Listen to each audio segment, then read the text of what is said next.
ಮಿತ್ರೆ, ರಾಮ ಮಂದಿರ ಇವತ್ತೇನು ನಿರ್ಮಾಣ ಆಗ್ತಾ ಇದೆ 500 ವರ್ಷಗಳ ನಂತರ ಆಗ್ತಾ ಇರೋದು ಅಂತ ನಮ್ಗೆಲ್ರಿಗೂ ಗೊತ್ತಿರುವಂತ ಸಂಗತಿ. ಆದ್ರೆ ಈ ಮಂದಿರದ ಸ್ವರೂಪದ ಕುರಿತಂತೆ ಯಾವತ್ತಾದ್ರೂ ಯೋಚನೆ ಮಾಡಿದವ ಅಂತ ಕೇಳಿದ್ರೆ ಬಹಳ ಜನರಿಗೆ ಗೊತ್ತಿಲ್ಲ. ಮಂದಿರದ ಭೂಮಿ ಪೂಜನೆಯನ್ನ ಆದರಣೀಯ ಪ್ರಧಾನಮಂತ್ರಿ ನರೇಂದ್ರ ಮೋದಿಯವರು ನೆರವೇರಿಸಿಕೊಟ್ರು. ಆ ಭೂಮಿ ಪೂಜನಕ್ಕೆ ಬಂದಂತ ನರೇಂದ್ರ ಮೋದಿಯವರು ಭೂಮಿ ಪೂಜನೆಯ ನಂತರ ಮಂದಿರದ ಪ್ರತಿಕೃತಿಯನ್ನು ನೋಡಿ 500 ವರ್ಷಗಳ ಹೋರಾಟ ನಡೆದ ನಂತರ ಈ ಮಂದಿರ ಆಗ್ತಾ ಇದೆ, ಇಷ್ಟು ಚಿಕ್ಕ ಮಂದಿರವ, ಇನ್ ಸ್ವಲ್ಪ ದೊಡ್ಡದು ಮಾಡಿ ಇದನ್ನ ಅಂತ ಪರಿಕಲ್ಪನೆಯನ್ನು ವಿಸ್ತಾರಗೊಳಿಸಿದ್ರು. ಆ ಕಾರಣಕ್ಕೋಸ್ಕರ ಮಂದಿರ ದೊಡ್ಡದಾಯಿತು ಅನ್ನೋದು ನಾವೆಲ್ಲರೂ ಕೇಳ್ತಿರ್ತೀವಿ. ಇಲ್ಲಿ ಎರಡೂ ಪ್ರತಿಕೃತಿ ಇದೆ, ಹೀಗಾಗಿ ನಮಗೆ ಅದನ್ನ ನೋಡ್ಲಿಕ್ಕೆ ಸಿಗುತ್ತೆ. ಬಹಳ ವಿಶೇಷವಾಗಿರುವಂತ ಸಂಗತಿ ಇದು. ನಾವು ಇಲ್ಲಿ ನಿಂತ್ಕೊಂಡು ನೋಡಿದಾಗ ಗೊತ್ತಾಗುತ್ತೆ, ಈ ದೊಡ್ಡದೇನಿದೆಯೋ ಇದು ಹಳೆಯ ಪ್ರತಿಕೃತಿ, ಹಳೆಯ ಮಂದಿರ ಈ ಪರಿಕಲ್ಪನೆಯಲ್ಲಿತ್ತು.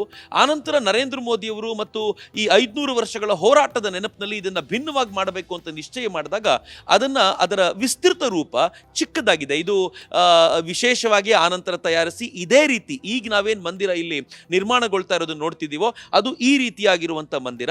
ಹಳೆಯ ಮಂದಿರ ಆ ಥರ ಇತ್ತು ಮತ್ತು ಈಗ ಹೊಸ ಮಂದಿರ ಈ ಥರ ಅದಕ್ಕಿಂತಲೂ ವಿಸ್ತಾರವಾಗಿರುವಂಥ 3 ಅಂತಸ್ತುಗಳುಳ್ಳ ಮತ್ತು ಸಾವಿರಾರು ಚದರ ಅಡಿಗಳಿಗೆ ವಿಸ್ತಾರಗೊಂಡಿರುವಂಥ ಈ ಕಟ್ಟಡವನ್ನು ನಾವೀಗ ನೋಡ್ಬೋದು. ಪೂರ್ತಿ ಕಲ್ಲಿನಲ್ಲಿ ಕಟ್ಟಿರುವಂಥ ಈ ಕಟ್ಟಡದಲ್ಲಿ ಯಾವುದೇ ಕಬ್ಬಿಣ ಅಥವಾ ಸಿಮೆಂಟನ್ನು ಉಪಯೋಗಿಸದೆ ನಿರ್ಮಾಣ ಮಾಡಲಾಗಿದೆ ಅನ್ನೋದು ಅತ್ಯಂತ ವಿಶೇಷವಾದ್ದು. ಮತ್ತು ಈ ಕಟ್ಟಡದ ವೈಶಿಷ್ಟ್ಯ ಅಂತಂದ್ರೆ, ನಾನು ಈ ಹಿಂದೆಯೂ ಹೇಳದಂತೆ ಇಲ್ಲಿನ ಮಣ್ಣು ಒಂಥರ ಮರಳಿಗಿಂತಲೂ ತುಂಬಾ ಸಾಫ್ಟ್ ಆಗಿರುವಂಥದ್ದು. ಹೀಗಾಗಿ 60 ಅಡಿಯಿಂದ ಕಾಂಕ್ರೀಟ್ ಅನ್ನ ಹಾಕಿ, ಆ ಕಾಂಕ್ರೀಟ್ ಅನ್ನು ಕೂಡ ಒಂದೇ ಸಲ ಸುರಿದಿರುವಂಥದ್ದಲ್ಲ, ಒಂದು ಹಂತದ ಕಾಂಕ್ರೀಟು, ಅದು ಒಣಗಿದ ಮೇಲೆ ಮತ್ತೊಂದು ಹಂತದ ಕಾಂಕ್ರೀಟು, ಅದು ಒಣಗಿದ ಮೇಲೆ ಮತ್ತೊಂದು ಹಂತದ ಕಾಂಕ್ರೀಟು, ಹೀಗೆ 60 ಅಡಿಯಿಂದ ಕಾಂಕ್ರೀಟ್ ಅನ್ನು ಹಾಕೊಂಡು ಬಂದು ಒಂದು ಬಂಡೆ ಥರ ಅದನ್ನು ನಿರ್ಮಾಣ ಮಾಡಿ ಆನಂತರ ಅದರ ಮೇಲೆ ಈ ಕಟ್ಟಡವನ್ನು ಕಟ್ಟಿರೋದ್ರಿಂದ ಇದು ಅತ್ಯಂತ ಬಲಾಢ್ಯವಾಗಿರುವಂಥ ಕಟ್ಟಡ. ಮುಂದಿನ 1000 ವರ್ಷಗಳ ಕಾಲ ಇದಕ್ಕೆ ಮರಮ್ಮತ್ತು ಬೇಕಾಗಿಲ್ಲ ಅಂತ ಹೇಳ್ತಾರೆ. ಇದ್ರ ಜೊತೆಗೆ ಮತ್ತೊಂದು ವಿಶೇಷ ನಾನು ನಿಮ್ಮ ಜೊತೆ ಹಂಚ್ಕೊಳ್ತೀನಿ.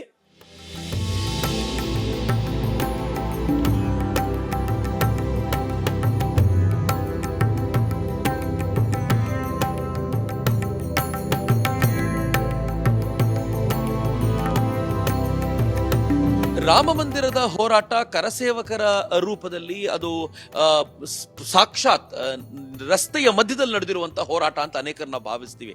ಅಫ್ಕೋರ್ಸ್ ಹೌದು, ಕರಸೇವಕರು ಆ ಕಟ್ಟಡವನ್ನು ಉರುಳಿಸಿದ್ರು ಅನ್ನೋದೆಲ್ಲ ನಿಜ. ಆದರೂ ಕೂಡ ಇಡೀ ಹಿಂದೂ ಸಮಾಜ ಈ ಹೋರಾಟ ಹೇಗೆ ಮಾಡ್ತು ಅಂತ ಕೇಳಿದ್ರೆ ನ್ಯಾಯಾಲಯಗಳಲ್ಲಿ ಹೋರಾಟ ಮಾಡ್ತು ಅನ್ನೋದು ಬಹಳ ವಿಶೇಷವಾಗಿರುವಂತ ಸಂಗತಿ. ತಾವು ನ್ಯಾಯಾಲಯಗಳಲ್ಲಿ ಹೋರಾಟ ಮಾಡಿ ಅದನ್ನು ವಾಪಸ್ಸು ಪಡೆಕೊಂಡಂತ ಉದಾಹರಣೆ ಮತ್ತೊಂದು ಸಿಗಲಾರದು. ಅದು ಭಾರತದಲ್ಲಿ ಮಾತ್ರ, ಮತ್ತದು ರಾಮ ಮಂದಿರಕ್ಕೆ ಇರುವಂತ ಅಪರೂಪದ ಗುಣಗಾನ ಅಂತ ನಾನು ಖಂಡಿತವಾಗಿಯೂ ಹೇಳಲಿಕ್ಕೆ ಇಚ್ಛೆ ಪಡ್ತೀನಿ. ನಾನು ನಿಮ್ಮನ್ನು ಯಾಕೆ ಇಲ್ಲಿ ಕರ್ಕೊಂಡು ಬಂದೆ ಅಂತಂದ್ರೆ, ಇಲ್ಲಿದೇನು ಮುಚ್ಚಿಟ್ಟಿರುವಂತ ಈ ಬಾಕ್ಸ್ಗಳು ಕಾಣ್ತಾವೋ ಇದು ನ್ಯಾಯಾಲಯಗಳಲ್ಲಿ ಈ ರಾಮ ಮಂದಿರ ಇದು ನಮ್ಮದ್ದೇ, ರಾಮ ಇಲ್ಲೇ ಹುಟ್ಟಿದ್ದು ಅಂತ ಹೇಳೋದಕ್ಕೋಸ್ಕರ ಯಾವ್ಯಾವ ಡಾಕ್ಯುಮೆಂಟ್ಗಳನ್ನು ಪ್ರೆಸೆಂಟ್ ಮಾಡಿದ್ರೋ ಆ ಡಾಕ್ಯುಮೆಂಟ್ ಅನ್ನ ಇಲ್ಲಿ ಸಂಗ್ರಹಿಸಿ ಇಡಲಾಗಿದೆ. ಇದನ್ನ ಹಂತ ಹಂತವಾಗಿ ಡಿಜಿಟೈಸ್ ಮಾಡುವಂತ ಪ್ರಯತ್ನ ಕೂಡ ಆರಂಭವಾಗಿದೆ. ಬೇರೆ ಬೇರೆ ಕಡೆಯಿಂದ ಇಲ್ಲಿ ಬಂದಿರುವಂತವರು ಇದನ್ನ ಡಿಜಿಟೈಸ್ ಮಾಡುವಂತ ದೊಡ್ಡ ಪ್ರಯತ್ನಕ್ಕೆ ಕೈ ಹಾಕಿದ್ದಾರೆ. ಒಂದು ಮಾಹಿತಿಯ ಪ್ರಕಾರ ಕನಿಷ್ಠ ಪಕ್ಷ 3 ವರ್ಷಗಳ ಕಾಲ ಇದರ ಒಟ್ಟಾರೆ ಪ್ರಯತ್ನ ನಡೆಯುತ್ತೆ ಅಂತ ಕೂಡ ಹೇಳ್ತಾರೆ. ಅಂದ್ರೆ ಮುಂದಿನ 3 ವರ್ಷಗಳ ಕಾಲ ಈ ಡಾಕ್ಯುಮೆಂಟೇಶನ್ ನಡೆಯುತ್ತೆ. ಆದ್ರೆ ಈ ಡಾಕ್ಯುಮೆಂಟೇಶನ್ ಜೊತೆಗೆ ನ್ಯಾಯಾಲಯದ ಹೋರಾಟಗಳಲ್ಲಿ ತ್ವರಿತಗತಿಯಲ್ಲಿ ಈ ಒಂದು ನಿರ್ಣಯ ಬರಲಿಕ್ಕೆ ಕಾರಣವಾಗುವಂತ ಮತ್ತೊಂದು ಸಂಗತಿಯನ್ನ ನಾನು ನಿಮ್ ಜೊತೆ ಹಂಚ್ಕೋಬೇಕು. ಏನಂತಂದ್ರೆ, ಈ ಒಟ್ಟಾರೆ ಈ ನ್ಯಾಯಾಲಯಕ್ಕೆ ಬೇಕಾಗಿರುವಂತ ಡಾಕ್ಯುಮೆಂಟ್ಸ್ಗಳಲ್ಲಿ ಕೆಲವು ಡಾಕ್ಯುಮೆಂಟ್ಸು ಸಂಸ್ಕೃತದಲ್ಲಿವೆ, ಕೆಲವು ಪಾರ್ಸಿಯಲ್ಲಿವೆ, ಕೆಲವು ಪಾಲಿಯಲ್ಲಿವೆ, ಕೆಲವು ಪ್ರಾಕೃತ ಭಾಷೆಯಲ್ಲಿವೆ. ಹೀಗೆ ಭಿನ್ನ ಭಿನ್ನ ಭಾಷೆಯಲ್ಲಿರುವಂತ ಈ ಡಾಕ್ಯುಮೆಂಟ್ಸ್ ಅನ್ನ ಒಟ್ಟಾರೆಯಾಗಿ ಇಂಗ್ಲಿಷಿಗೆ ತಂದು ಕೊಟ್ರೆ ಮಾತ್ರ ಕೋರ್ಟ್ನಲ್ಲಿ ಇದ್ರ ಕುರಿತಂತೆ ವಿಚಾರಣೆ ಮಾಡೋದು ಸುಲಭವಾಗ್ತಾ ಇತ್ತು.